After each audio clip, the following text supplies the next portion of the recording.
భారత్ నేపాల్ మధ్య ఉన్న సరిహద్దు వివాదంపై ఆ దేశ ప్రధాని బాలేంద్ర షా కీలక ప్రకటన చేశారు.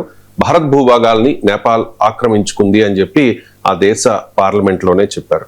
ప్రొఫెసర్ గారు, బాలేంద్ర షా చెప్పింది నిజమేనా? ఎందుకంటే చైనా లాంటి బలమైన దేశం అరుణాచల్ ప్రదేశ్ లోని కొంత భారత్ భూభాగాన్ని ఆక్రమించుకుంది అనే వార్తలు విన్నాము. కానీ నేపాల్ చాలా చిన్న దేశం. సో ఆ దేశ నూతన ప్రధాని బాలేంద్ర షా చెప్తూ ఉన్నారు, భారత భూభాగాల్ని నేపాల్ ఆక్రమించుకుంది అని చెప్పేసి. ఇది నిజమేనా సార్? అప్పుడు ఆయనే చెప్పినాక నిజం కాదు, నేనే చెప్పాలి. నేపాల్ ప్రైమ్ మినిస్టర్ చెప్తున్నాడు, భారత భూభాగం మా ఆధీనంలో ఉంది, మీరు ఆక్రమించుకున్న పదం వాడారు. కానీ ఆయన వాడిన పదం ఆధీనంలో ఉంది, రెండింటి మధ్య తేడా ఉంది. ఆక్రమించుకోవడం అనేదేమో బై ఫోర్స్, ఆధీనంలో ఉండడం బై ఫోర్స్ కాదు, బై డిస్ప్యూట్. సో మనం మీడియాలో ఆ పదాలు వాడేటప్పుడు చాలా జాగ్రత్తగా వాడాలి. ఎంక్రోచ్మెంట్ రెండు రకాలు ఉంటుంది. ఆక్రమణ అనే రెండు దేశాల మధ్య పదం వాడినప్పుడు ఒక దేశం మరో దేశాన్ని సైనిక శక్తులు ఉపయోగించుకొని లేదా తనకున్న మిలిటరీ శక్తులను ఉపయోగించుకొని బలవంతాన్ని అక్కుపై చేయడం ఒక పద్ధతి. రెండవది డిస్ప్యూటెడ్ టెరిటరీ, ఒకరి భూభాగంలో ఇంకోరు ఉండడం. నిన్న వాళ్ళ ప్రైమ్ మినిస్టర్ స్టేట్మెంట్ ఇచ్చాక పార్లమెంట్లో మినిస్టర్ క్లారిఫై కూడా చేశారు. ముఖ్యంగా ఏమన్నారంటే, ఇప్పుడు ఆ నేపాల్ ఇండియా బార్డర్లో ఈ నేపాల్ భూభాగంలో ఇండియన్స్ నివసిస్తున్నారు, ఇండియన్స్ పొలాలు కూడా ఉన్నాయి. ఇండియన్ భూభాగంలో నేపాలీ ప్రజలు ఉన్నారు, నేపాలీ వాళ్ళ పొలాలు ఉన్నాయని చెప్పాడు. అంటే ఇది more in the form of a dispute, invade చేసి ఆక్రమించుకుంటూ కాదు. సో ఈ బార్డర్స్ లో అంతటా ఉంటుంది. ఇప్పుడు మీకు రాష్ట్రాల సరిహద్దుల్లో కూడా ఉంటుంది. ఇప్పుడు మీకు ఇప్పుడు ఆసిఫాబాద్ ఆ ప్రాంతానికి వెళ్తే పైకి వెళ్తే వాంకిడి అనే ప్రాంతం ఉంటుంది. మహారాష్ట్ర తెలంగాణ బార్డర్, అది రెండు రాష్ట్రాలకు సంబంధించిన డెవలప్మెంట్ యాక్టివిటీస్, వెల్ఫేర్ యాక్టివిటీస్ నడుస్తాయి అక్కడ. వాళ్ళు రెండు రాష్ట్ర అసెంబ్లీలకు ఓట్లేస్తుంటారు. ఈవెన్ టుడే మనకు అడపా న్యూస్ లో వస్తుంది చూడు, వీళ్ళకు రేషన్ కార్డులో మహారాష్ట్ర గవర్నమెంట్ ఇస్తే తెలంగాణ గవర్నమెంట్ ఇస్తుంది.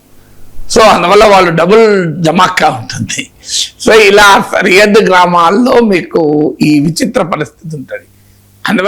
అందులో బ్రిటిష్ వలస పాలన ఉన్న దేశాలు ఎక్కడైనా కూడా డివైడ్ అండ్ రూల్ పాలసీలో భాగంగా వాళ్ళ డిస్ప్యూట్ పెట్టే పోతారు. పాకిస్తాన్ ఆఫ్ఘనిస్తాన్ మధ్య డ్యూరాండ్ లైన్ లేదా ఈవెన్ టుడే తాలిబాన్ దాన్ని అంగీకరించడం లేదు, పాకిస్తాన్ అదే బసరేద్దు అన్నట్టుంది. సో ఇలా నేపాల్ నేపాల్ బార్డర్లో కూడా ఆ డిఫరెన్స్ ఉన్నాయి. ముఖ్యంగా లిపు లేక్, కాలాపాని, లింపియాదురా అనే ప్రాంతాల్లో మన భూభాగాలు నేపాల్ ఆధీనంలో ఉన్నాయి, మన భూభాగాలు. సో అదే విషయాన్ని ప్రైమ్ మినిస్టర్ చెప్పాడు. మనం అనేక సార్లు లేవనెత్తాం కూడా దీన్ని. అయితే ఇటీవల ఏమైందంటే, మనము కైలాస్ మానస సరోవర్ యాత్రను ప్రకటించారు లిపు లేక్ మార్గం ద్వారా. సో ఆ సమయంలో భారత ప్రభుత్వం ఇది ఉత్తరాఖండ్లో భాగంగా చెప్పాయి కూడా. ఈ ప్రాంతం లిపు లేక్, లింపియాదురా, కాలాపాని ఏరియాలు ఉత్తరాఖండ్లో భాగమని మనం చెప్పాము. అంతకు ముందున్నటువంటి నేపాల్ ప్రభుత్వము, ప్రతిపక్షం అందరూ యునైటెడ్గా నేపాల్ పార్లమెంట్లో కొత్త రాజ్యాంగాన్ని ఆమోదిస్తూ కొత్త మ్యాప్ను ఆమోదించారు. ఏకంగా నేపాల్ పొలిటికల్ నేపాల్ మ్యాప్ను ఆమోదించారు. అప్పుడు ఈ కాలాపాని ఏరియాను నేపాల్లో భాగంగా చూపెట్టారు. అప్పుడే ఇండియా అపోజ్ కూడా చేసింది. అందువల్ల నేపాల్లో ఈ యాంటీ ఇండియా సెంటిమెంటు చాలా కాలంగా ఉంది. ఆ టిల్ట్ అప్పుడప్పుడు ప్రో చైనా టిల్ట్ ఉంటారు అక్కడ ఉన్న ప్రభుత్వాలు. సో అక్కడ ఉన్న ప్రో చైనా టిల్ట్ ఉన్నప్పుడల్లా ఇండియాకు వ్యతిరేకంగా స్టాండ్ తీసుకుంటూ ఉంటారు. So that is Nepal political లీడర్షిప్లో భాగం. ఇప్పుడు మాల్దీవ్స్లో కూడా యాంటీ ఇండియా పొలిటికల్ సెంటిమెంట్ అనేది ఒక బలమైన అంశం. ఎందుకంటే నేపాల్లో ఒక ఫీలింగ్ ఏంటంటే ఇండియా ఇది బిగ్ బ్రదర్ మాకు అని.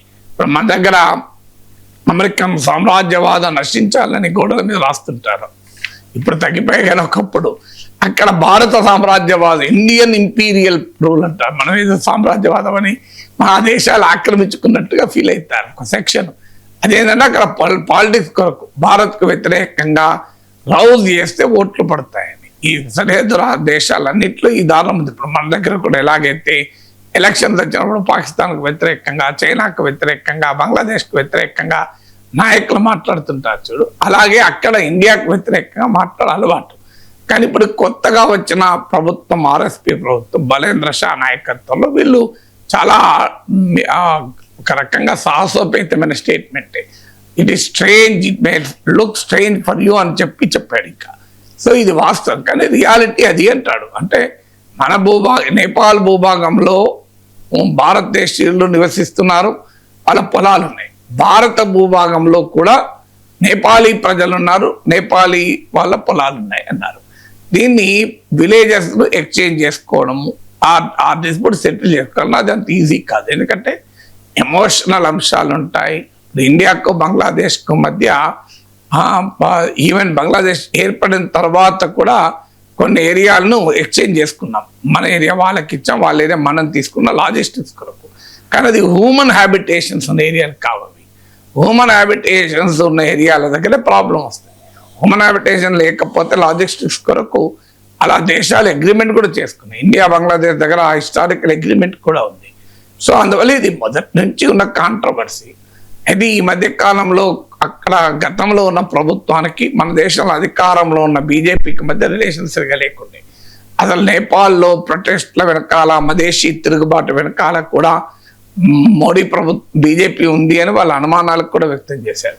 కానీ ఇప్పుడు కొత్తగా వచ్చిన పార్టీ ఇప్పుడు లేటెస్ట్గా వాళ్ళ బీజేపీ ఆహ్వానం మేరకు నేపాల్లో అధికారంలో ఉన్న ఆర్ఎస్పి చైర్మన్ వాళ్ళ డెలిగేషన్ ఇండియాలో పర్యటిస్తుంది. ఇప్పుడు బీజేపీ ఆహ్వానం మీదనే వస్తున్నారు వాళ్ళు. సో అందువల్ల కాస్త ఈ ప్రభుత్వం ఏమైనా ఇండియాకు ఫ్రెండ్లీగా ఉంటుందో చూడాలి. గత ప్రభుత్వాలలో మాత్రం ఆ యాంటీ ఇండియా టిల్ట్ ఉండే. బట్ అయినా కూడా నేపాలీ పొలిటీషియన్స్ అందరికీ ఇండియాతో సత్సంబంధాలు. వాళ్ళు ఇక్కడే చదువుకున్నారు చాలామంది, అందులో మన దగ్గర డిగ్రీలు చేశారు, పీజీలు చేశారు. నేపాలీ ఐఏఎస్ ఐపీఎస్ అధికారులకు మన దేశ అకాడమీలో శిక్షణ ఇస్తారు. నేను నేషనల్ అకాడమీ అడ్మినిస్ట్రేషన్ ముస్సోరీ వెళ్ళినప్పుడు, నేషనల్ పోలీస్ అకాడమీ వెళ్ళినప్పుడు చూశాను. నేపాలీ భూటానీ ఆఫీసర్లకు, మన దగ్గర శ్రీలంక ఆఫీసర్లు, బంగ్లాదేశ్ ఆఫీసర్లకు ట్రైనింగ్ కూడా ఇస్తుంటాం మన వాళ్ళు. సో అందువల్ల ఆ రిలేషన్ ఇండియాకు నేపాల్కు ఉన్నాయి. అది దాన్ని ఆ నేపాల్లో ఒకవైపు చైనా తన ఫుట్ ప్రింట్ పెంచుకోవాలని చూస్తుంది, ఇండియా తన ఇన్ఫ్లుయెన్స్ను పెంచుకోవాలని కూడా చూస్తుంది. అందుకని నేపాల్ సర్వైవల్కి ఇండియాతో ఫ్రెండ్షిప్ అనేది అనివార్యం. ఎందుకంటే ఇట్స్ ఎ వెరీ బార్డర్ లేదు మనకు, మనం అనివార్యంగా మనతో పెట్టుకోవాల్సిందే రిలేషన్స్. సో అందువల్ల ఇలాంటివి జరుగుతుంటాయి. ఇప్పుడు నేపాలీ స్టూడెంట్స్ పైన ఒరిస్సాలో కూడా దాడులు జరిగినాయి, దాన్ని మనం ఖండించాం. సో బార్డర్ డిస్ప్యూట్ ఇలా కొత్త ఏమీ కాదు, కంట్రీస్ మధ్య ఉంటుంది. కాంత అండర్స్టాండింగ్, కాస్త ఇచ్చిపుచ్చుకునే దూరం ఉండాలి. కానీ ఎమోషనల్ అవుతుంది సరిహద్దుల దగ్గర వరకు. అందువల్ల ఖచ్చితంగా వాస్తవం అది నేపాల్ ప్రైమ్ మినిస్టర్ చెప్పింది.